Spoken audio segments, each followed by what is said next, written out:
होते हैं उनमें जो रिस्क होता है उसके अकॉर्डिंग रिटर्न्स कैसे वेरी करता है। तो अगर आप लार्ज कैप की बात करें तो यहाँ पर रिस्क भी कम होता है और रिटर्न भी कम होता है, यानी यहाँ पर सेफ्टी ज्यादा है और सेफ्टी के साथ साथ यहाँ पर रिटर्न्स भी कम है। उसी तरीके से मिड कैप में रिस्क थोड़ा ज्यादा हो जाता है और रिटर्न्स भी थोड़ा ज्यादा हो जाते हैं, और उसी तरीके से स्मॉल कैप में रिस्क बहुत ज्यादा होता है और उसी तरीके से यहाँ पर रिटर्न्स भी बहुत ज्यादा होते हैं। तो अभी अगर मान लीजिए कोई इन्वेस्टर 10 स्टॉक्स का एक पोर्टफोलियो बनाता है, तो उस पोर्टफोलियो में वो कितना लार्ज कैप स्टॉक्स डालेगा, कितना मिड कैप स्टॉक्स डालेगा और कितना स्मॉल कैप स्टॉक्स डालेगा, वो टोटली निर्भर करता है उस इन्वेस्टर के रिस्क एपेटाइट के ऊपर। फॉर एग्जांपल अगर मान लीजिए कोई अपने अर्ली 20s में है या 30s में है और वो अगर सोचता है कि अगर मैं ज्यादा रिटर्न्स कमाने के लिए ज्यादा रिस्क ले सकता हूं, तो मे बी वो अपने पोर्टफोलियो में 40% लार्ज कैप स्टॉक्स ऐड करे, 40% मिड कैप स्टॉक्स और 20% स्मॉल कैप स्टॉक्स ऐड करे। और उसी तरीके से अगर कोई अपने अर्ली 40s में है या 50s में है और उन्हें लगता है कि मैं ज्यादा रिस्क नहीं ले सकता, मुझे सेफ इन्वेस्टिंग करना है, तो मे बी वो अपने 100% ऑफ द पोर्टफोलियो में सिर्फ लार्ज कैप स्टॉक्स ही डाले,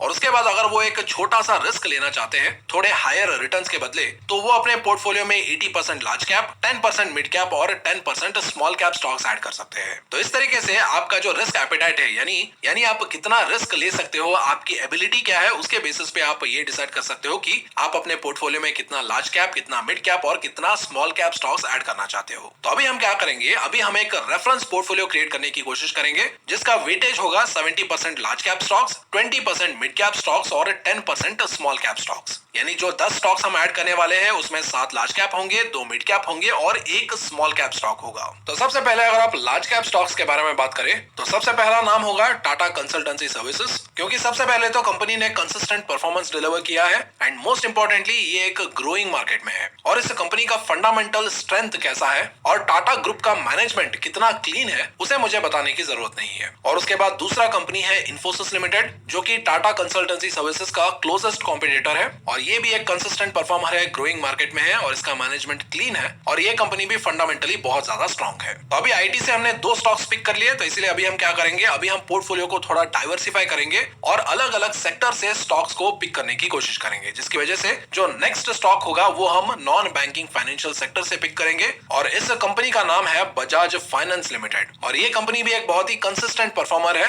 और मार्केट में बहुत लोग ये भी बोलते हैं कि ये कंपनी जिस तरीके का फाइनेंशियल परफॉर्मेंस दिखाता है उसके अकॉर्डिंग ये कंपनी लार्ज कैप स्टॉक होने के बाद भी मिड कैप स्टॉक्स जैसे रिटर्न्स डिलीवर करने का पोटेंशियल रखता है। और उसके बाद नेक्स्ट कंपनी है टाइटन कंपनी, और ये भी एक टाटा कंपनी है और इसने भी एक लंबे समय के लिए कंसिस्टेंट परफॉर्मेंस दिखाया है, और इस कंपनी को लिस्ट में इंक्लूड करने का एक मेन रीजन ये है कि ये कंपनी ग्रोइंग सेक्टर्स को आइडेंटिफाई करने में और उसमें एस्टैब्लिश होने में बहुत ज्यादा माहिर है। क्योंकि सबसे पहले इस कंपनी ने वॉच सेक्टर को आइडेंटिफाई किया और उसमें एस्टैब्लिश हो गया, और उसके बाद कंपनी ने ज्वेलरी सेक्टर को आइडेंटिफाई किया, क्योंकि वहां पर उनको ये दिख रहा था कि लोगों का टेस्ट ज्वेलरी में बदल रहा है और लोग ज्यादा डिजाइनर ज्वेलरी को प्रेफर कर रहे हैं, और इसीलिए कंपनी ने ज्वेलरी सेक्टर में होने वाले ग्रोथ को आइडेंटिफाई किया और उसमें भी एस्टैब्लिश हो गया। और अभी प्रेजेंटली कंपनी ने आईवेयर सेक्टर को आइडेंटिफाई किया है, क्योंकि अभी कंपनी ये देख रहा है कि बहुत सारे जो लोग हैं वो आई ग्लासेस पहनना प्रेफर करते हैं, जिसके 2 मेन रीजंस है। पहला रीजन ये है कि अभी जो आईवेयर है वो एक तरीके का ट्रेंड बन चुका है, और दूसरा मेन रीजन ये है कि अभी बहुत सारे जो लोग हैं वो आईवेयर्स इसीलिए भी प्रेफर करते हैं क्योंकि अभी हमारा जो स्क्रीन टाइम है वो ज्यादा हो चुका है, क्योंकि हम कंप्यूटर स्क्रीन के सामने ज्यादा बैठते हैं और हर टाइम मोबाइल चेक करते रहते हैं, जिसकी वजह से जो हमारे आंखों के ऊपर प्रेशर पड़ता है उसके लिए जो आईवेयर सेक्टर है वो कुछ सॉल्यूशंस ऑफर करता है, और ये जो सॉल्यूशंस का मार्केट है ये दिन ब दिन बढ़ता जा रहा है। तो इन 2 रीजंस की वजह से कंपनी ने अभी आईवेयर सेक्टर में भी अपना बिजनेस स्टार्ट किया है और वहां पर भी ये एस्टैब्लिश हो रहा है। और इसके बाद नेक्स्ट कंपनी हो सकता है एवेन्यू सुपरमार्ट्स लिमिटेड, जिसको आप डी मार्ट के नाम से भी जानते होंगे, और इस कंपनी को लिस्ट में ऐड करने का सिंपल रीजन है क्योंकि अभी भी इस कंपनी में ग्रो होने का बहुत ज्यादा स्कोप है, क्योंकि प्रेजेंटली अगर आप देखें तो इस कंपनी का जो प्रेजेंस है वो पैन इंडिया नहीं है, बल्कि ये कुछ ही स्टेट्स में कॉन्सेंट्रेटेड है, क्योंकि ये कंपनी क्लस्टर बेस्ड एक्सपेंशन करता है, जिसकी वजह से अभी भी इस कंपनी में ग्रो होने का बहुत बड़ा स्कोप है। और उसके बाद नेक्स्ट कंपनी हम फार्मा सेक्टर से पिक कर सकते हैं, और इस कंपनी का नाम है डिवीज लैबोरेटरीज। और इस कंपनी में अभी चल क्या रहा है इसके बारे में ऑलरेडी हमने पहले के वीडियोस में बहुत बार डिस्कस किया है, लेकिन ऑन द सरफेस अगर मैं आपको बताऊं तो अभी ये जो फार्मास्यूटिकल्स का जो एपीआई इंडस्ट्री है, यानी जो एक्टिव फार्मास्यूटिकल इंग्रेडिएंट्स का जो इंडस्ट्री है,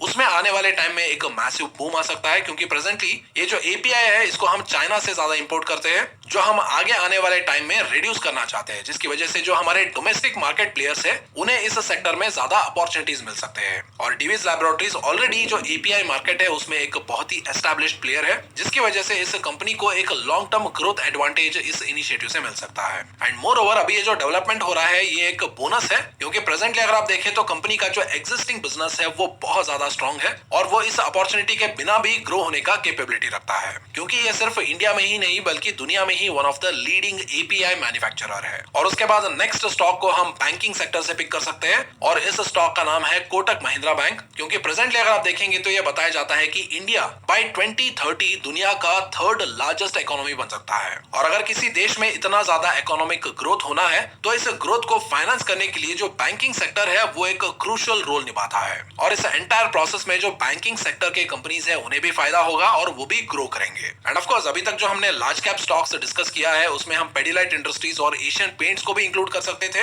लेकिन हमने वीडियो के स्टार्टिंग से ही इन दोनों का एग्जांपल और रेफरेंस लिया है और इसलिए जस्ट फॉर द चेंज हमने इन दोनों को लिस्ट में इंक्लूड नहीं किया है। End of course in stocks को छोड़ के मार्केट में और भी बहुत सारे क्वालिटी लार्ज कैप स्टॉक्स है, लेकिन हमारे लिस्ट में सिर्फ 7 ही स्टॉक्स आ सकते थे, तो इसलिए हमने सिर्फ 7 स्टॉक्स पिक किए हैं। लेकिन आप कमेंट सेक्शन में ये जरूर बता सकते हैं कि आपके फेवरेट लार्ज कैप स्टॉक्स कौन से हैं। तो अभी इसके बाद अगर हम मिड कैप स्टॉक्स की बात करें तो मिड कैप स्टॉक्स में एक कंपनी है जिसका नाम है एस्ट्रल लिमिटेड, जो पाइप्स, प्लम्बिंग और ड्रेनेज सिस्टम्स बनाता है और रिसेंटली ये कंपनी एडहेसिव मार्केट में भी एस्टैब्लिश हो रहा है। और इस कंपनी को लिस्ट में इंक्लूड करने का एक मेन रीजन ये है कि इस कंपनी का जो ब्रांड प्रेजेंस है वो बहुत ज्यादा स्ट्रॉन्ग है और फाइनेंशियल्स के मामले में कंपनी ने कंसिस्टेंटली सेल्स और प्रॉफिट्स में परफॉर्म भी किया है और कंपनी डेट फ्री भी है, तो इसलिए हमने इस स्टॉक को मिड कैप कैटेगरी के स्टॉक्स के लिस्ट में इंक्लूड किया है। और उसके बाद मिड कैप स्टॉक्स के लिस्ट में नेक्स्ट कंपनी है पॉलीकैब इंडिया लिमिटेड, जो कि इंडिया में केबल्स, वायर्स और उनके एलाइड प्रोडक्ट्स का लीडिंग मैन्युफैक्चरर है। एंड ऑफ कोर्स ये कंपनी भी डेट फ्री है, क्योंकि कंपनी के पास जितना डेट है उससे कहीं ज्यादा इसके पास कैश इक्विवेलेंट्स है। लेकिन इस कंपनी को लिस्ट में इंक्लूड करने का मेन रीजन है इसका मार्केट लीडरशिप, क्योंकि प्रेजेंटली अगर आप देखेंगे तो इंडिया में जो वायर्स एंड केबल्स का जो ऑर्गेनाइज्ड मार्केट है उसमें ये कंपनी 24% मार्केट शेयर होल्ड करता है। और उसके अलावा इस कंपनी का जो डीलर्स और डिस्ट्रीब्यूटर्स का नेटवर्क है वो भी बहुत ज्यादा स्ट्रॉन्ग है, जिसके जरिए ये मोर देन 1,25,000 रिटेल आउटलेट्स को पहुंच सकता है। और इसीलिए हमने इस स्टॉक को भी जो हमारा मिड कैप स्टॉक्स का लिस्ट है उसमें ऐड किया है। और उसके बाद आता है स्मॉल कैप स्टॉक का लिस्ट, और मैंने जो स्मॉल कैप स्टॉक पिक किया है उसका नाम है हैप्पीएस्ट माइंड्स टेक्नोलॉजीज लिमिटेड, जो कि आईटी सेक्टर में काम करता है। और इस कंपनी को पिक करने का मेरा रीजन ये है कि ये कंपनी रिलेटिवली एक यंगर आईटी कंपनी है जो 2011 या 12 में स्टार्ट हुआ था और कंपनी ने साइजेबल प्रॉफिट जो है वो 2020 में ही कमाना शुरू किया था और 2020 से इसके जो प्रॉफिट्स है वो एक्सप्लोड हो रहे हैं और लगातार बढ़ रहे हैं और कंपनी का जो क्लाइंट बेस है वो भी स्ट्रॉन्ग है।